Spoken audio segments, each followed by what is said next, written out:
All right, look, we're turning the page to April tomorrow. A pretty tumultuous week here in Charlotte. I went to the DMV. It was awful. It was almost a 7-hour escapade that I went on. Baseball is here, getting started on that. Peak off season, had some rain today in Charlotte, first time in the spring. Pat, I loved your verbiage of calling it the pollen cleanser. Unfortunately, the truck is in a garage, so there was no pollen cleansing for me, but hopefully there was for you. We are the Sons of Saturday, both in Charlotte, North Carolina, with another off-season pod. Do have a lot of fun stuff to discuss, but Pat, how are you doing today? I am good. I said, Billy Ray, it looks like there's a lot of makeup, a lot of yellow makeup on my car right now. Yeah. And nasty. Yeah, it's one of those days where you leave the window open, leave the screen door open, and all of a sudden your coffee table is covered in pollen.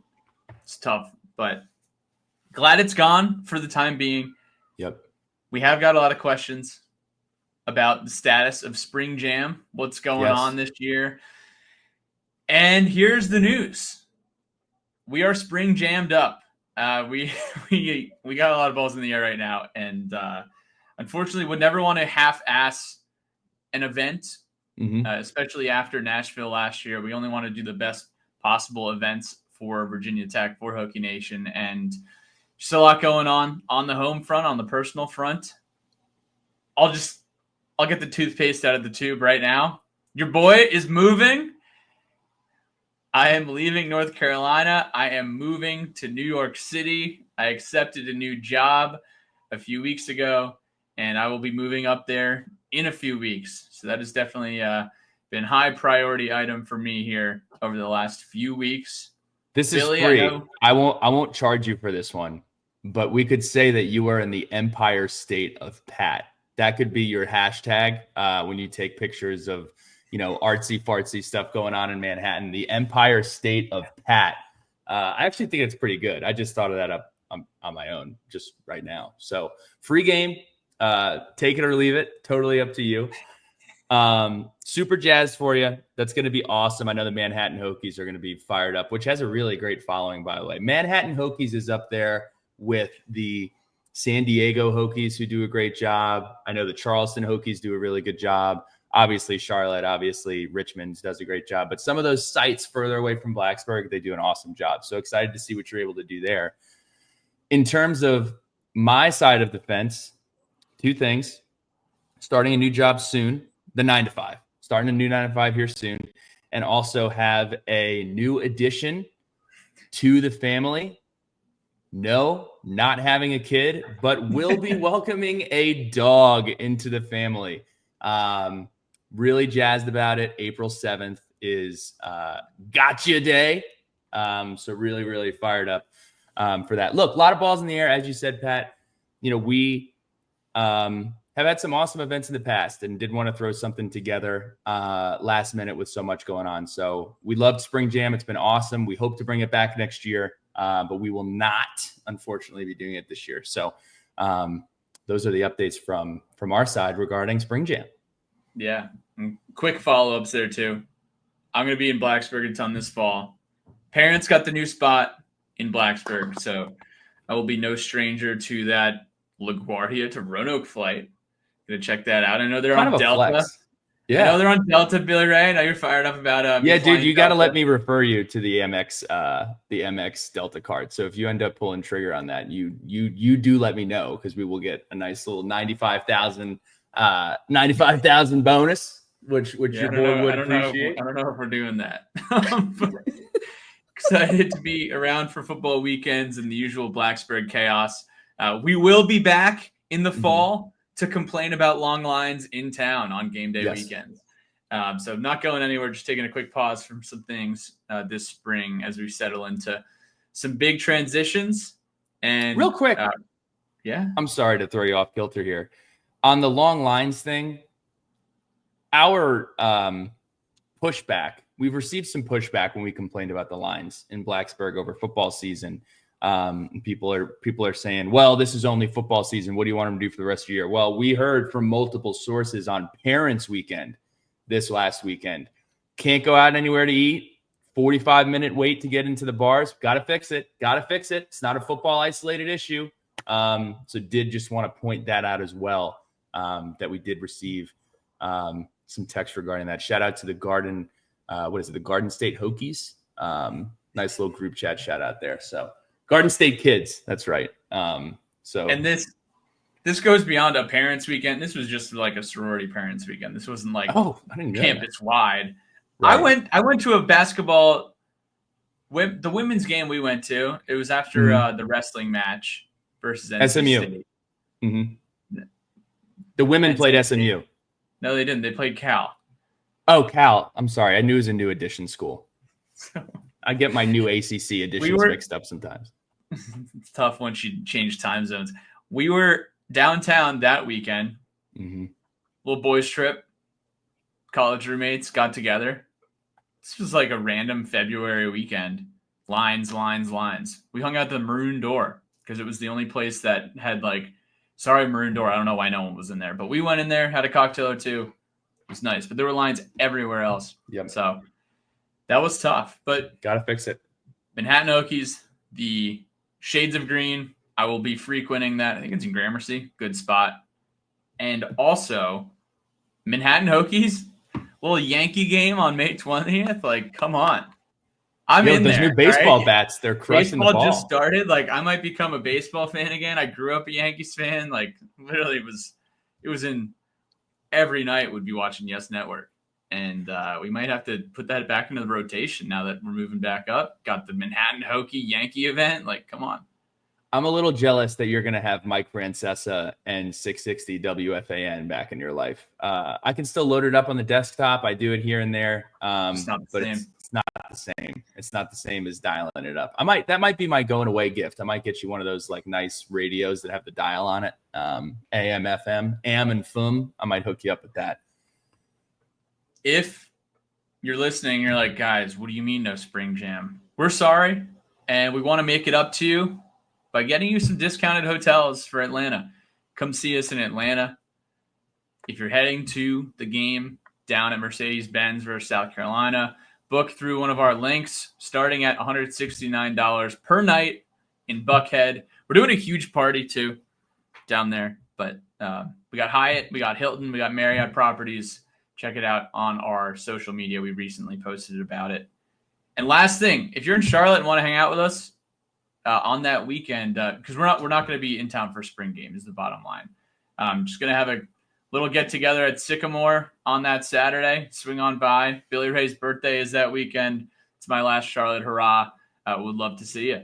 Come on through. Couple other updates. We'll start with our tournament challenge updates. I'm going to shout out the top. Let's do the top 5 here. So we have Jay Largan picks, Mickey P's picks.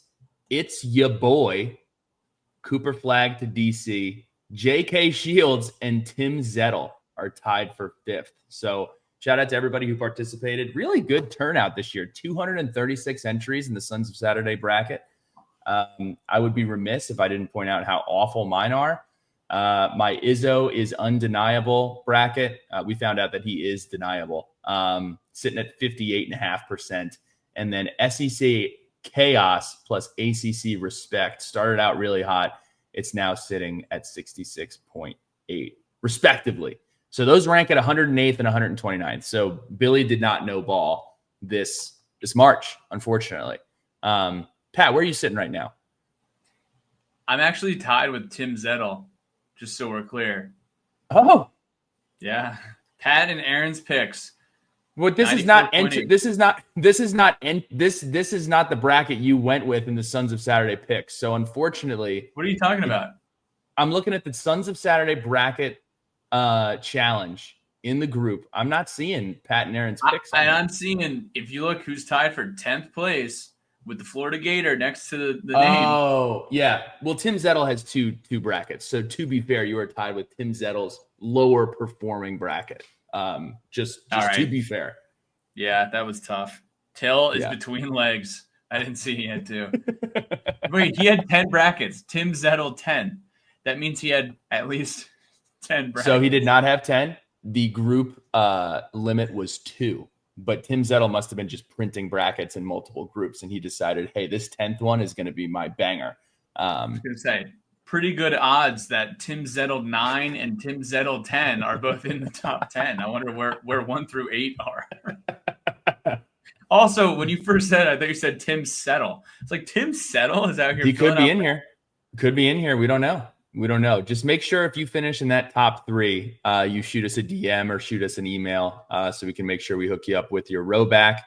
If you don't feel confident that your bracket is going to finish in the top 3, number 1, welcome to the club. Number 2, use code Saturday for 20% off your order on rowback.com. Shall we talk about the Diamond Sports? Some positivity. I put this tweet out this week.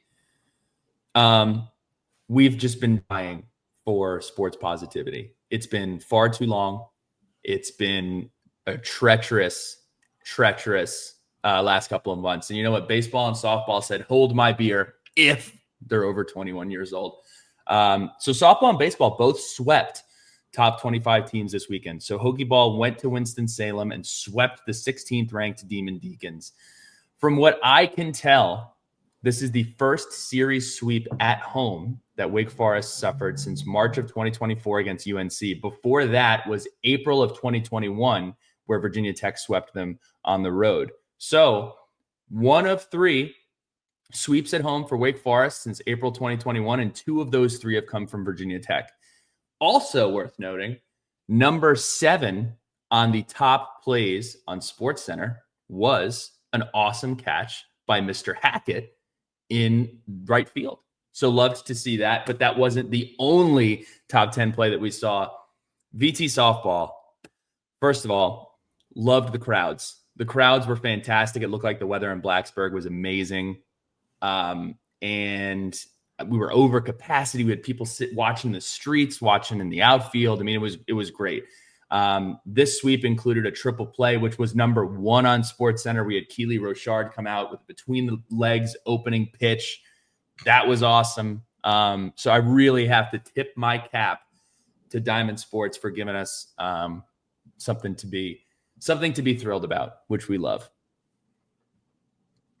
Moving right along to the women's basketball portal. Leaving, as of right now, Maya Hazelton, Ramaya White, and Lonnie White. Staying, Kale Peterson, Karis Baker, and Carly Wenzel have all confirmed they're staying on Instagram. We're really diving deep for you guys here. But pictured with the coaches at the softball game included Mackenzie Nelson and Layla Wells. Mm-hmm. So something to be excited about there. Pat, I will say it's very interesting. This is not at all directed at women's basketball. It's more directed at the sport in general. It's just so interesting to be in a position where season ends and then you have to see if the player that is on your team is going to be on your team the next year. And I also think it's funny because during March Madness, they'll talk about a team, right? And they'll say, man, like Coach so-and-so has all these guys returning next year. And in the back of your head, you're like, I don't know if any of those guys are going to be there next year. And it's not because of the draft. It's not because of, whatever. It's just, you never know where they're going to go. I mean, RJ Lewis is a great example from St. John's. I understand that he's entering the NBA basketball combine and getting his numbers back. But if he doesn't go to the NBA, he's in the transfer portal, will likely leave. So just an interesting time. Can you imagine like in 2000, I don't know, let's say 2015, that season ends, you get a new coach and it's like, okay, I'm subscribing to Isaiah Ford's tweets, Bucky Hodges' tweets, Chuck Clark, Tim Settle, like everybody just trying to find out these guys will be on the roster next year. It's crazy. Yeah, it is crazy. I mean, even just looking at it through the football lens this year, knowing how much turnover the roster has since the end of football season, all these new guys we have, without Pete B keeping us up on the roster and who we have at what position and what year they are, like without that, I mean, that's an incredible resource, Pete B. But I mean, we're going to have this spring portal window and there's going to be another dozen in and another dozen out, it would seem. I'm preparing for the worst just because of how this era of college sports has treated us all. but hoping for the best. So do have some updates for who we have hosted on the women's basketball side of things. Sophie Swanson, great name.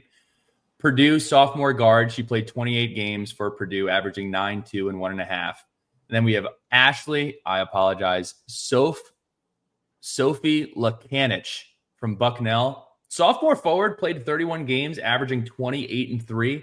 And then Demiria Hines from Wake Forest. She's a senior forward, played 29 games, averaging 9, 5, and 1.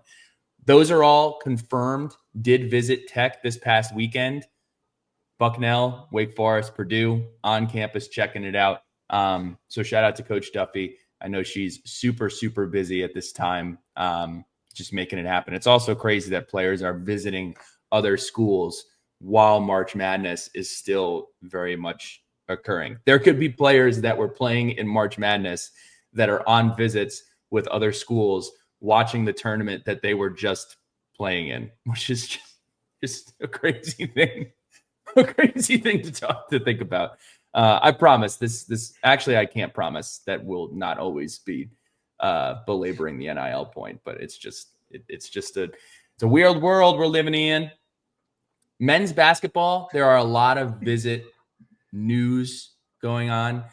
We're going to let a little bit of the dust settle here, but in that cloud of dust, I do just want to let everyone know that there is, I won't even call it smoke. I may call it ambers. We have actual engulfed, inflamed ambers. Dude. Embers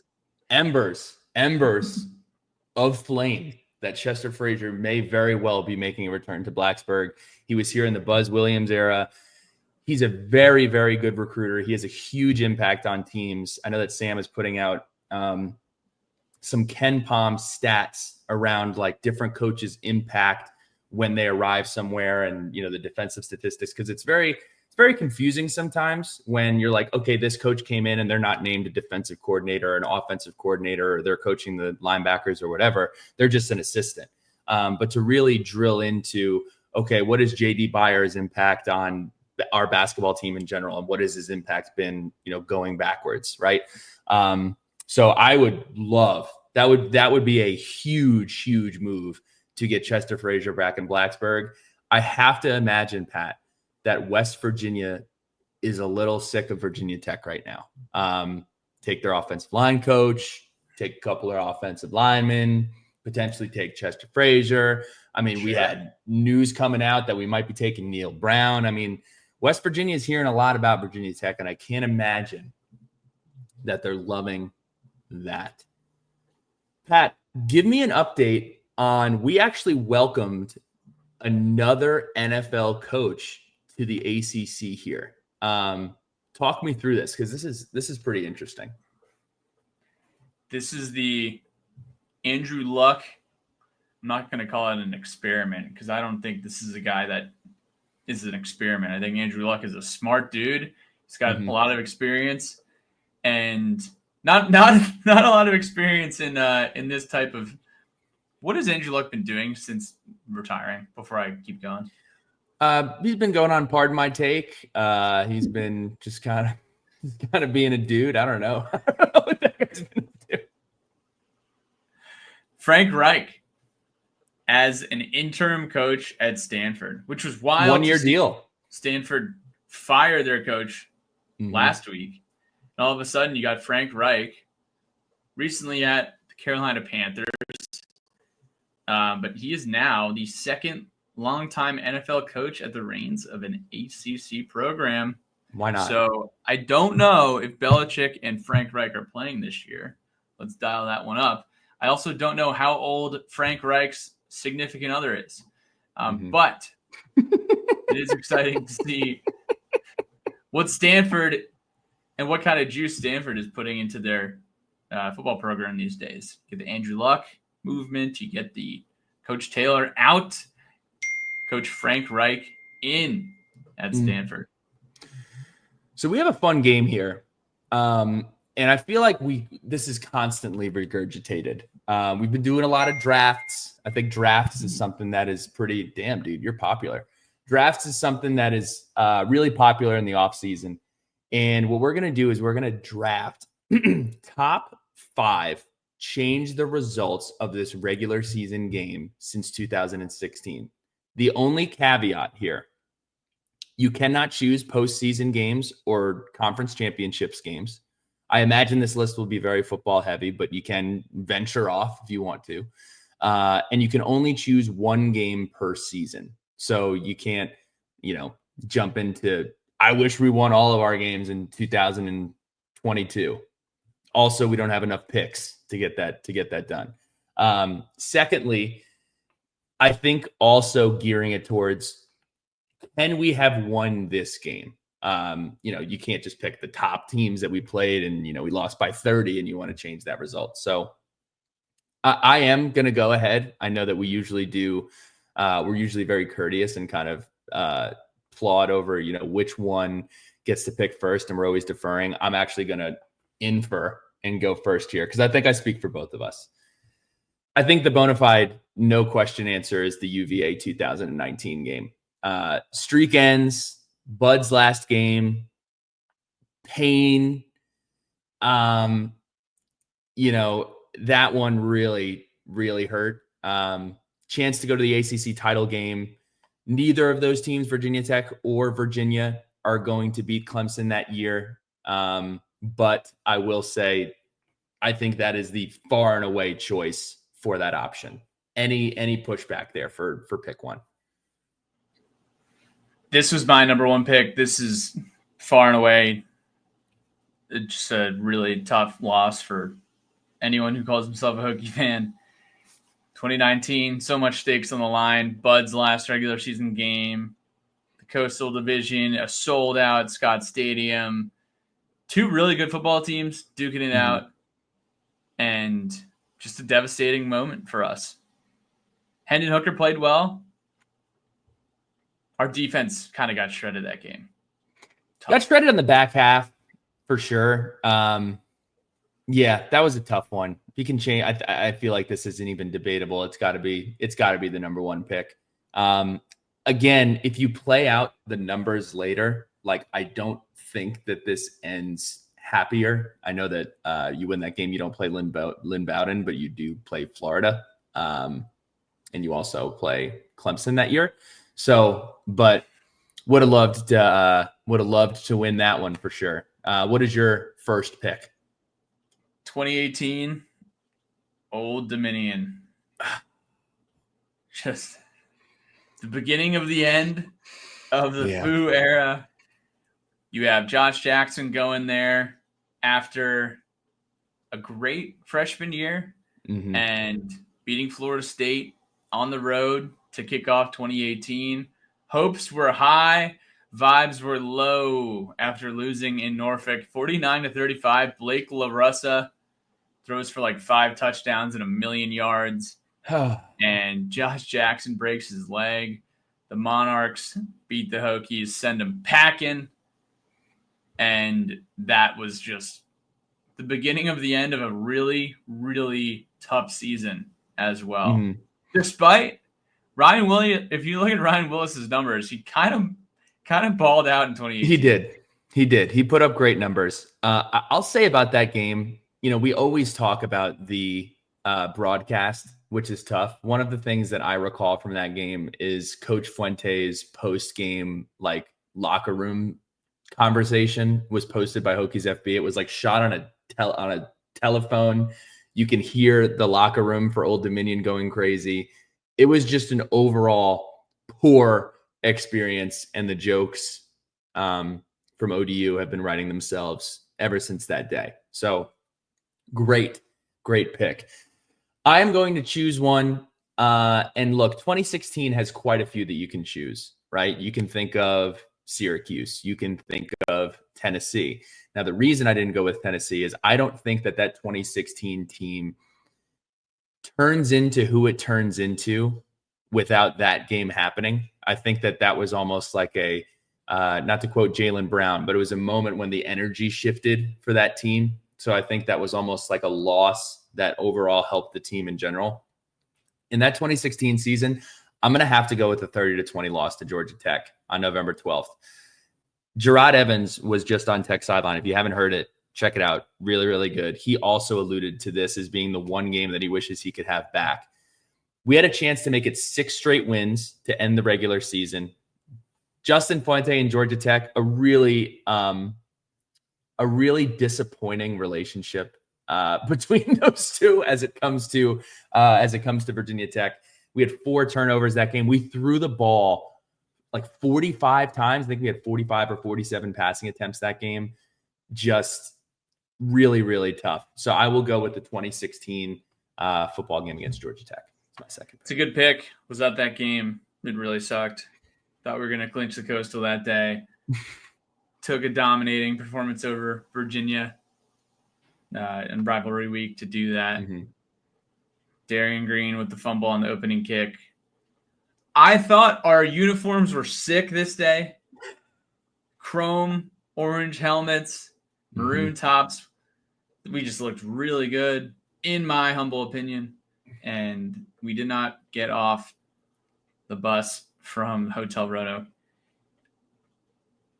I'm with you. All right, my next one. I know you're looking at such a sad list right now.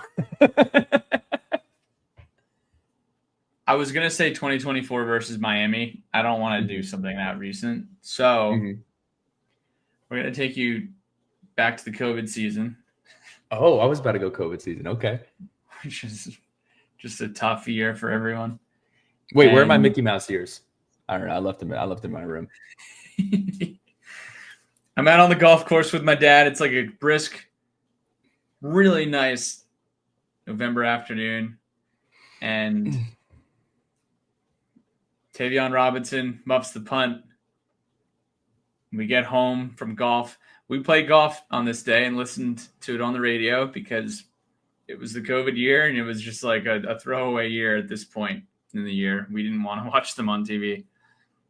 Got home, overtime. But you guys all know what happened in that Liberty game in 2020. I have the Liberty game on here. Tough year. Flames beat the Hokies 38-35. Last second field goal. Misses. Blocked. Hokies win. Timeout.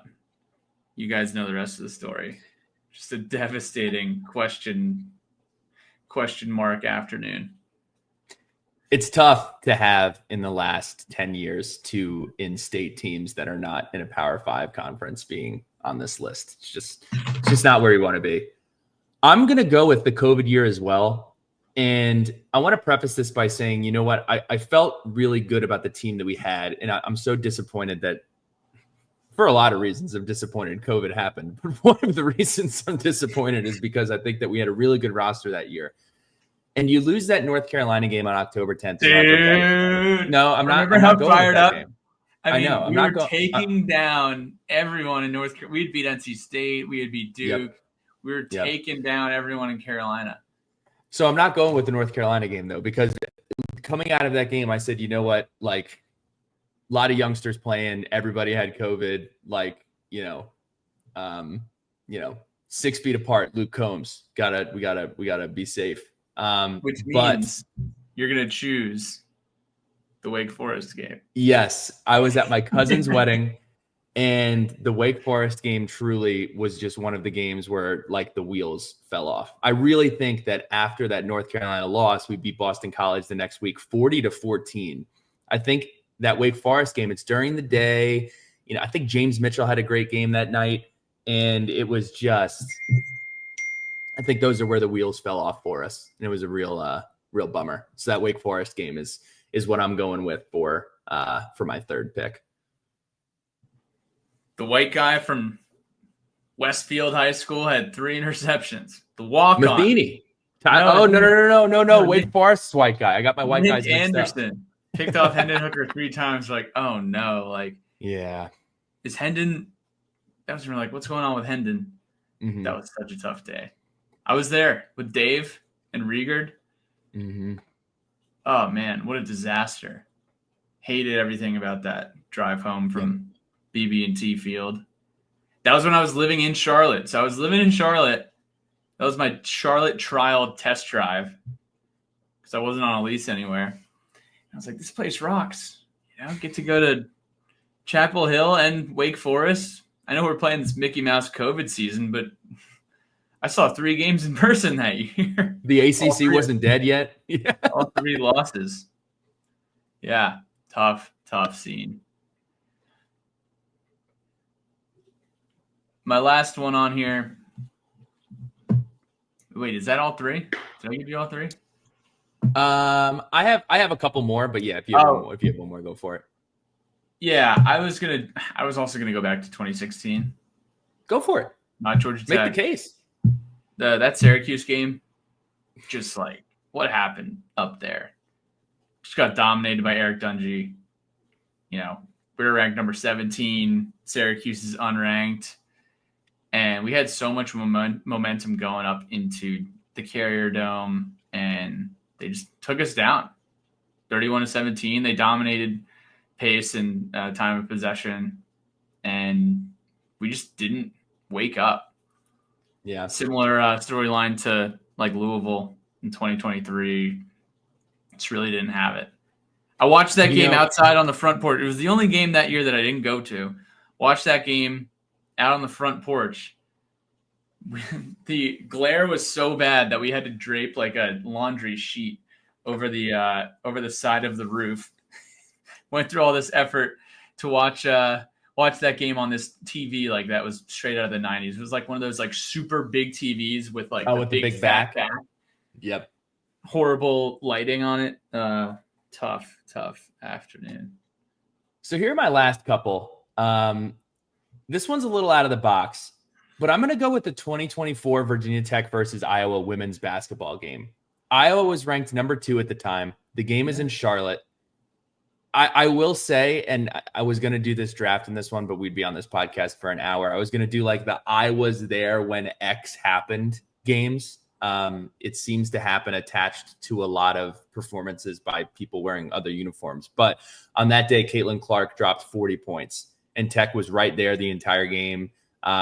Would have loved to come away with a W in that one. A couple other honorable mentions. This one's kind of cheating just because I think that Miami team in 2017, the score was closer than the game actually was. That 2017 Miami team was so physical and so good up front. But we go down there to Coral Gables, can't get it done, turn the ball over a ton, some trouble on offense. I'd be interested to see how the rest of that season would have played out if we were able to beat Miami on the road. Unfortunately, that very next week, we had our annual lose to Georgia Tech game at home, which was a bummer. So any other ones that you can think of off of the top of your head? I mean, I know you said that you weren't going with this year, but I would love to know just what would have happened to this Virginia Tech team if we could have beaten Vanderbilt in week 1. Like if all of the hype could have just made it out of Nashville, how would this season have ended? Maybe it would have ended 7-5, but I'd be interested to know what would have happened there. I think a few other men's basketball games, some of those Louisville games before we got over the Louisville hump, 2018, where probably would have gotten better seeding in both NCAA and the ACC tournament. And then 2021, it felt like there were a few COVID pauses during that season that totally messed with our momentum, where we had to cancel games because of COVID. And I know we were a 10 seed in the tournament in 2021, probably could have gotten over the hump if, that Georgia Tech game, for example, came in totally flat because we just hadn't been playing games consecutively in the ACC. Also, I want to say I was getting picked up at LaGuardia actually in 2023. And there was a Boston College game that was like, it totally killed momentum. That was in the past 2 years. I think it was like right at the beginning of the conference play. Mm-hmm. You know what's interesting that didn't make this list? 2021 West Virginia. I feel like we've lost to West Virginia twice. 2022 disaster zone. But 2021, I mean, Jalen Holston's best game of his career. Again, 2021, pretty good roster. Again, wonder how that season plays out. But I want to get back to people may not like this. And I think it's because we don't play them as much. Like, I feel like losing to that team 2 times in a row should definitely bother us more. I think it's so silly that I'm having a conversation around what should bother us and what shouldn't. But that's 2 losses to West Virginia in a row, 1 at home and 1 on the road. That 2020. I'm surprised that didn't make our you were there. You were in Morgantown for that game. 2021 was truly. I left that game with 6 minutes left. I was so frustrated. I had seen enough. I had an hour-long walk to my car. I parked my car super remotely because I had a Hokie sticker on it, and I didn't want anyone to mess with my tires or key it. So I'm walking back to the car. My dad FaceTimes me. There's a minute or 2 left. We're on the goal line, essentially. 4 downs to get in, and we don't. And that was just a disaster. I drove straight back to Charlotte that night from Morgantown. Went out, had a great time at the Gin Mill, but that one sucked. Also, honorable mention, both Rutgers games. I don't know which one I would want more. That's a good question. That's a really good question. Marshall last year? Marshall 2 years ago. Yeah, Marshall 2 years ago is another one. I will say, though, you could almost do a draft of the entire 2021 season. When you talk about pain, like serious pain, that 2021 season, man, was, to me, more painful than the 2022 season. I mean, the West Virginia game was if you're attaching a word to this, West Virginia game, huge bummer. Notre Dame game, absolutely devastating. Just devastating. Pittsburgh just got our absolute ass kicked, 28-7. The Syracuse game was it's Cotover game. Really upset. Great weather day in Blacksburg, by the way, at 12:30 kick. I just remember the weather was iconic. Then you have the Boston College game. You lose 17-3. That was the game we started. Who started at quarterback that game? Knox Kadum. Interesting name. Knox Kadum. That's right. And then to round it off. That game was so bad. That game Bryce sucked. Bryce got so pissed about that game. He was very upset. And then you lose to Miami, and then you lose to Maryland, which the Maryland game was just meme central. But put the mouse ears back on. Yeah, but that'll do it for our regular season game draft. If we missed one, or you think one's too high or one's too low, do let us know. Another off-season gimmick. So again, I was listening to Tech Sidelines podcast today. Tech Sidelines getting a lot of love. They did a great podcast today on Witt's comments, and I can't help myself because NIL, whenever you're talking about it, has these buzzwords that I am guilty of, you are guilty of, everybody is guilty of. So we're just going to spew out a couple of words that if you're having a conversation about NIL, they go hand in hand, like handshake emoji this term. Number 1, Wild West. It's the wild, wild West out there. It's the Wild West. I mean, John Wayne or Clint Eastwood should be like the cover child for NIL at this point. El Dorado, it's just Gunsmoke. It's every single time it comes up. Wild, Wild West. Can't stand it. Okay. And again, this is nobody's fault, but it's just something that is said all the time. I got 2 more that I'll float out for you. Building the plane as we fly it. Anytime you hear anybody that is interviewed in the NIL space about their strategy, everybody at the same time is building a plane as they fly it, which is, number 1, a preposterous visual. Building the plane as you fly it. I can't imagine being here in North Carolina, home of the Wright brothers. Can't imagine doing it that way. First in flight, shout out. So I think that's preposterous. And then also, this is almost like the the branding that the state puts on cigarettes when you buy like a pack of cigarettes. It's like it's just like, heads up, these are bad for you, just letting you know. But if somebody's talking about NIL, they're like, heads up, I'm all for players getting paid. Go get your bag. Like that has to be, anytime anybody is like, I hate NIL, it's awful, you preface it with, I'm all for players getting paid. I think that's funny. I think we can all factor that into NIL conversation from now on. I haven't heard a lot of people saying, I'm actually not here for players getting paid at all. But that would be one hell of a stance. So I had to go ahead and take this idea and run with it and actually create the NIL phrases and buzzwords bingo board. So if you look at if you're joining us on YouTube, you will get the visual of what we have on here. Anything from arms race, slippery slope, bidding war, and hating Dabo Swinney's approach to it. Some of my favorites on here are, it's the death of amateurism, or pay for play in disguise. We always hear about tampering. We hear how the rich get richer. That is that would be in my Hall of Fame. The rich get richer, dude. That one is just.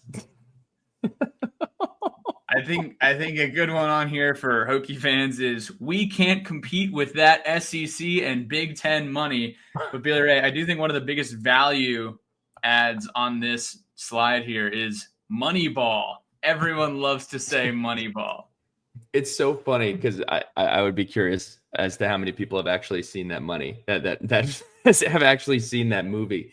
Man, it is just word salad in so many different capacities. Loyalty is a good one that I see on here. I would be excited to do this with when the cheating money comes back. I miss bag dropper. That was always a fun word that we had. Stack of cash. So yeah, meet us out at the YMCA. We will have NIL bingo coming out here soon. Yeah, we'll see if you're tampering during that NIL bingo. Mm-hmm. Really, some uncharted territory. I want to have a conversation with you. I missed this segment, and I'm actually leaning into it here because you used to do this a lot, and it's the Get Off My Lawn segment. And I've put out a couple of tweets about this. I've seen some great articles about this, and I just want to talk it through with my buddy and with you all right now. So the two things that spurred this are, number one, there was an Outkick article that came out with Wilbon on the LeBron James story. For those of you not following, LeBron James has been on this Taylor Swift tour of absolutely emaciating everybody from the Pat McAfee show. He was talking about Stephen A. Smith. He was saying that Brian Windhorst is not his friend, kind of made him look like a weirdo, which is a little bizarre. But one of the questions that was asked was, there was a story somewhere about how ESPN and Fox Sports 1 have covered Bronny more this season than Shai Gilgeous-Alexander, who's the front runner for the MVP. Wilbon said, "That's right. I didn't even think about that. That's true. They talked about him more than Shai Gilgeous-Alexander. That's pandering. It's all pandering. Let me be clear. Our business is a POS a lot of days." Talking about that specifically, we have talked about LeBron James, and Michael Jordan debates every single day. People are wondering why people are not watching the NBA. Maybe it's because we're not talking about SGA being the MVP frontrunner and Nikola Jokic averaging close to a 30, 13, and 10 on 60% shooting. Billy, why are we talking about the NBA? Okay. Bomani Jones said maybe one of the dumbest things that I have heard in this calendar year this week on his podcast, because everybody has a podcast, including us. He said that the NCAA tournament was better when you couldn't watch every game. He was trying to make the case that the NCAA tournament, which is one of the greatest months in this great country, should be moved to red zone. And In lieu of what, Bomani Jones? Would you like to have more First Take, more Get Up, more of this absolute garbage that runs on these television networks all day long? Everything about sports, from college to professional, has been TMZ-ified. It's pop culture is where it started, and now it's shifted into sports and politics. I actually went back and looked at the television schedules for ESPN back in the day. In 2010, there were 4 daily opinion debate shows. In 2010, we had PTI, Around the Horn, First Take, and the Sports Reporters. It's now 2025. We have 7 of these daily opinion debate shows with 2 additional season ones. So you have 9 debate shows on television every single day, all day, every day during the week. On ESPN, you wake up on Monday, and it used to be, Pat, when we were growing up, it was the 2-minute drill, da, da, da, da, da, and you get the whole rundown of all the plays. You get to watch the home runs. You get to watch, they're talking about the Padres. They're talking about golf. They're talking about everything. They're talking about the actual games that we're playing. Today, every weekday from 8 to 10, it's Get Up. I respectfully cannot stand Greeny. I think he's brutal. Well, what do you think about this? Here's what I think. Can't stand it. Then you shift right into First Take, where you got Shannon and Stephen A screaming at each other. Okay. We used to have JJ Redick in there, who was almost inciting violence on the show with Kendrick Perkins. And then you go 12 to 2 with Pat McAfee. That's 6 hours of just opinions on nonsense all day. I got to tell you, Pat, I really think that my problem with it is, if you're in our shoes, you've gotten to a point where you know what sports you like and you know what journalists you like to listen to. For me, I love Ryan Russillo, I love SVP, and I love Bill Simmons. So I choose to go and listen to them talk about it. But if you're somebody that's new coming into sports and trying to figure out what sports do I like, what games do I like, and finding that voice, you don't have the option to do that, because everything is so catered towards, let's turn this into TMZ. And I don't know how to fix it. I can't tell you the last. Well, first of all, I cut the cord. I don't have cable. I don't even have YouTube TV. Like, once March Madness hits, I do not have YouTube TV until football starts. Yep. I know there's like an MLB package. What's the package called for MLB? MLB TV. Okay. So, yeah. Don't care for any of these shows that are going on during the day, because also the model has changed for all of us, right? Like, we can go ahead and access our favorite content at all hours of the day, and it's become hyper focused that every single person can have a platform. Whereas back in the day, ESPN.com was my homepage of my computer, because there weren't that many other areas of resource. And now the mediums have just exploded. You're scrolling TikTok, you're scrolling Instagram, you're scrolling Twitter. PTI and RIP Around the Horn, these were shows that were always on when we were kids, because there weren't any other options too. But do you know what was great about that? What was great about that was those shows brought in people who actually were doing journalism where it was occurring. So if the Boston Celtics, for example, were playing in the finals, Bob Ryan is coming in to talk about the Boston Celtics.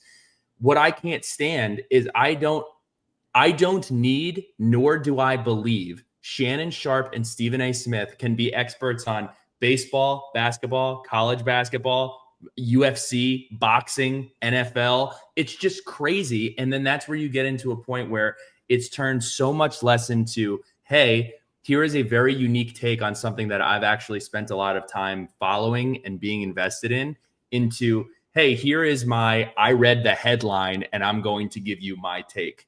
And I truly feel bad for the younger generation that's sitting through this. Like, if you think about the creativity that used to exist over at ESPN, like you mentioned PTI, sports reporters were great. Around the Horn, sports science, like, you're looking to occupy 30 minutes. Let's get Kevin Love under a basket and have him try to box out a sumo wrestler. Was it crazy and off the wall? Sure, but it was interesting and it was different. We just have the same recycled nonsense playing on television all day.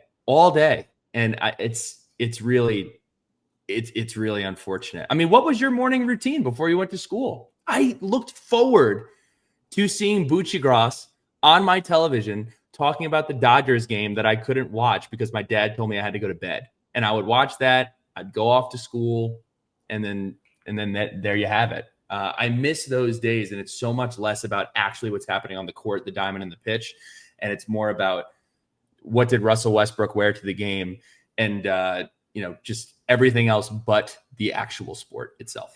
Sports Center was so epic back in the day. Linda Cohn, you had Stan Verrett, who's still involved, but not as good as he used to be. R.I.P. Stuart Scott, Steve Berthume. I remember he had some crazy comments back in the day. Remember Harold Reynolds? He was never a Sports Center guy, but other than watching Sports Center, it was reading a book, doing your homework, or playing outside, playing kick the can or, pick up hoops. That was it. You mentioned the local outlook. How much did you love, and I know they still do it, but it just doesn't hit as good as it used to. You got Sal Palantonio in Philadelphia. You got Ed Werder reporting on the Cowboys. You got Tim Kirkjian or Pedro Gomez up in Boston. You got Buster Olney reporting on the Yankees, like the local guys in the local lore. Because they're watching it. They're actually watching the games. They're not hearing, oh, the Yankees won 10 games in a row. Let me become a subject matter expert on the other 80 games they played and then speak on the story. It's just throwaway nonsense. It is. I don't know how they fix it. And Pete B, go ahead. I'm sorry. I mean, how do you recommend they fix it when this is just a product of the environment now? Like, you're not going to get hyper specialized and exciting shows in the middle of the day when these super talented folks who could be on those shows are on their own shows, on their own networks, and their own podcasts. I think that the turnover has really hurt, and they're almost leaning too far into the personality versus the story. Like, I grew to love Stan Verrett and Buccigross and all of these guys, Buster Olney, because the way they articulated what they were talking about was so impressive. What it's gotten to now is, and I'm actually a big fan of what Pat McAfee is doing, and I like that his is more interview based, and it feels like you're sitting in a room with your buddies talking about the sport. That's fine. But we don't need to do that for 6 hours. The whole thing where it's like Stephen A. Smith, they almost have like a live stream of Stephen A. Smith walking into the arena for a Knicks game to see what he's wearing, who he's talking to, and he has on like his game face. And I'm not trying to vilify Stephen A. I'm not trying to vilify Skip, because they both created what is printing a $1 billion industry. But it's gotten to the point where it's so diluted. Pete B made this point. He said, there's never been a better time in history to find coverage of your favorite teams or sports commentators. That's completely true. But ESPN, CNN, Fox News, politics, and sports, here's what you've seen. Split offs. Bill Simmons is at the Ringer. He brought Russillo, Zach Lowe, and Todd McShay over there. Sage Steele, Jamel Hill, Colin Cowherd. I know he's still on Fox Sports 1, but he's doing his thing with the volume. So they've all found their own way where, hey, you like my commentary? Come find me over here.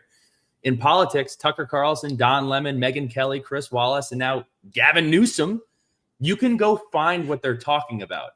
But the problem is the point of entry for I want to get into sports, it is so hard to find actual sports. The days that I would pretend to be sick and stay home from school and watch ESPN all day, in the middle of the day, they weren't like, hey, let's just get Mike and the Mad Dog up here talking for 6 hours. They would actually put on a 30 for 30 or put on something super unique, which I loved. And unfortunately, we moved away from that. So I just lost you too. We're good. Do you have a goat? Like, do you have a goat? Or like, hey, you have... Why don't we just do this? Mount Rushmore of your favorite sports commentators since you've been alive. Okay. I think the most talented person and the most timeless person that ESPN has at their disposal right now is SVP. I think SVP brings the feeling of nostalgia on how much he cares and how well prepared he is to talk about subjects. Like to me, he is the class of that industry right now. So he would be on there for me. I didn't prepare this. I'm just kind of going off top here. Bill Simmons made ESPN millions of dollars coming up with the 30 for 30 concept. He's doing an amazing job over at the Ringer. I think that he has been absolutely great. And I know this isn't a sports commentator, but again, I think the medium of SportsCenter did such a good job of, hey, here is somebody that will talk to you about what went on today. And that medium helped me grow to love Stuart Scott, helped me grow to love all of those guys. So I really appreciated it. To round it off, I'll just go with College Game Day. I think that it's one of the few things that we have left that is so special and so ingrained and so hyper-focused on the things that make college football special. They do a really good job of tapping into the stories that you may not be following if you're a Virginia Tech fan. And there's this amazing story of a walk-on from Stanford, and here's his impact on the team. And here, it just does a really, really good job of telling a story. So I would say those are probably like my four. I know two of them aren't people, but I think the medium of College Game Day and the medium of SportsCenter did a really fantastic job of kind of ingraining that into your day-to-day. There you go. I'm with you on SVP. I listened to his pod with Stanford Steve as much as I can. It's great. Yeah, it really is. They're just fun. They're talking about going to Starboard. They're talking about going skiing. They're talking about being dads. You know, I love SVP's, kind of his come up in golf in the 90s. So that's cool. Speaking of golf, Mike Tirico. Tirico's an all-timer. Yeah, he is. Whether it's calling a Notre Dame game or calling a Tech game back in our early games of the ACC, you think of the Eddie Royal touchdown at Georgia Tech in 2004, his call on that game. Mike Tirico does a great job for the World Cup and soccer as well. So I have always had a big chip of respect for Tirico. Chris Fowler is. I was about to say that has to be the next pick. Yep. It's really hard to. I don't want to discredit either of them, but I think Reese is just as good as Chris Fowler. I think Chris Fowler brings a little bit more of nostalgia since he was there in the early days of College Game Day, coming to Virginia Tech. You know, his article about Tech after the tragedy in 2007 and what that meant to him to go back to Blacksburg on September 1st for College Game Day against ECU that year. I also just admire his love for tennis. It's so not aligned with just football in general, and I just like his content that he puts out there as well. His Instagram is a must follow. You got to follow him on Instagram if you're not. It's good stuff. I'll throw,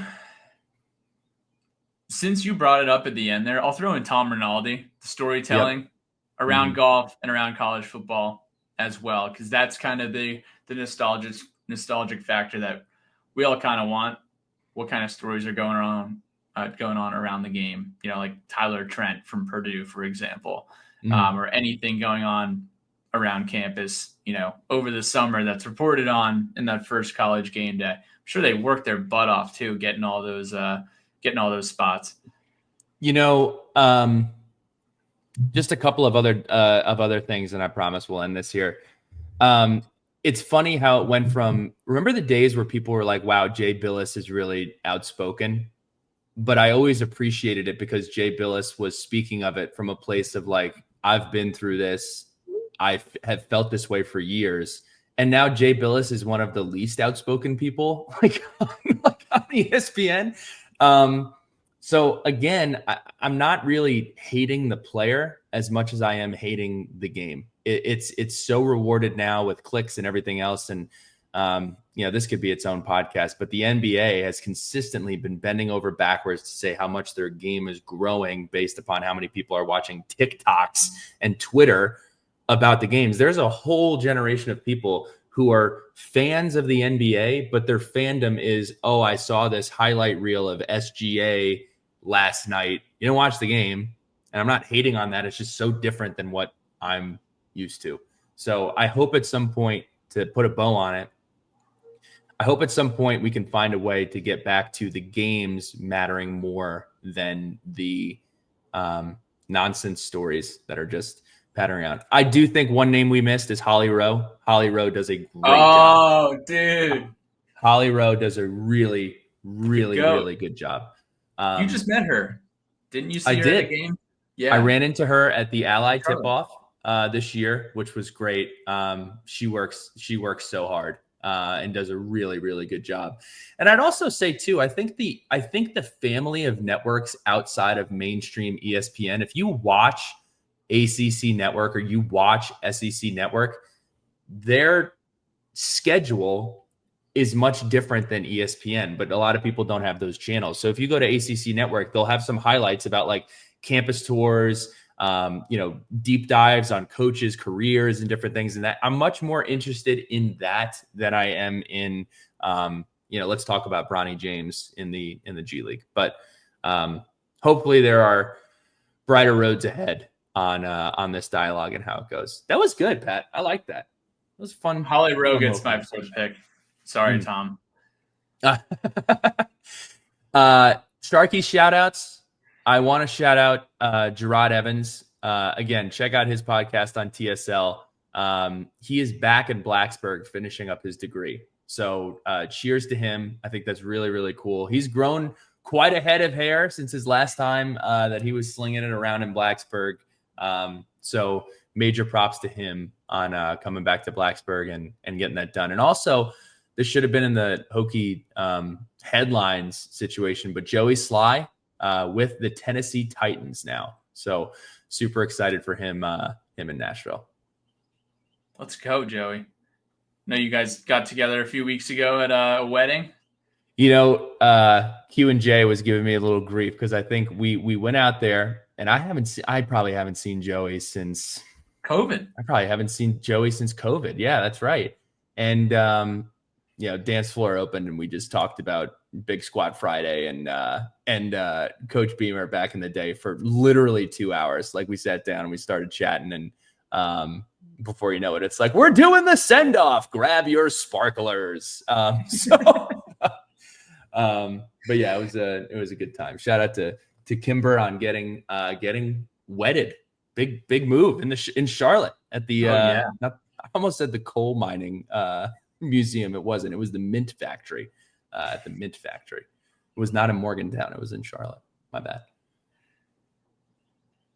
Enjoy our episode with Ace Custis from last week, and also enjoy really good job. Mike Burnup, which will go out on Too Deep here this week as well. And give us some ideas on any interviews we can line up over the next few months. Hope the Diamond Sports keep it rolling, and we'll see you guys next time. Go Oaks.